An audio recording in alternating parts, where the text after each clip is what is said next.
আসসালামু আলাইকুম, সবাইকে কেমন আছেন সবাই? আশা করি সবাই যে যেখানে আছেন অনেক ভালো আছেন। তো আজকে আমি ছোটো মাছ দিয়ে আলু পেঁয়াজ দিয়ে চচ্চড়ি করব। তো দেখেন আমি পেঁয়াজ আলু কেটে রেখেছি। আর এই মাছগুলো আপনাদের এলাকায় কি মাছ বলে অবশ্যই জানাবেন কমেন্ট করে। তো এই দেখেন আমি কড়াইতে তেল দিয়ে দিয়েছি। এখন তেলের ভিতরে আমি মাছ দিয়ে দিব। এটাকে মাখিয়ে রান্না করতে হয়। তো কেটে রাখা পেঁয়াজ আলু আমি দিয়ে দিয়েছি, একে একে সব ধরনের মশলা এখানে অ্যাড করব। এই তো রসুন দিয়ে দিচ্ছি, লবণ দিলাম, হলুদ দিব, জিরা, মরিচের গুঁড়া সব কিছু দিয়ে, তেল তো আগেই দিয়েছি।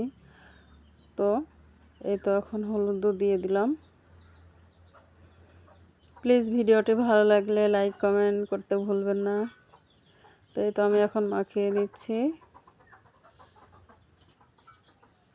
এটাকে যতক্ষণ আলতো হাতে মাখাতে হবে, মানে মাখিয়ে নেওয়ার পরে অল্প একটু পানি দিয়ে এটাকে রান্না করতে হবে। তো মাখানোটাই হচ্ছে মেন। আলতো হাতে মাখিয়ে তারপরে এটাকে অল্প একটু হাত ধুয়ে অল্প একটু পানি দিলে এটা হয়ে যাবে।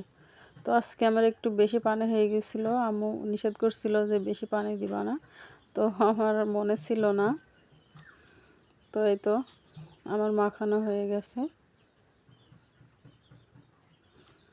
কতটা সুন্দর কালার এসেছে। এই তো এখন আমি পানি দিয়ে দিব।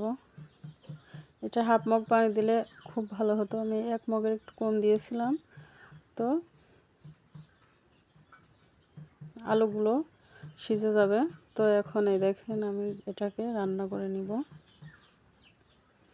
এই তো চুলা ধরিয়ে দিয়েছি, ফুটতেছে।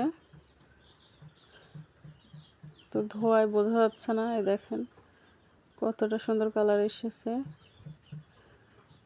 তো এই তো আর একটু ঝোল কমিয়ে নিব।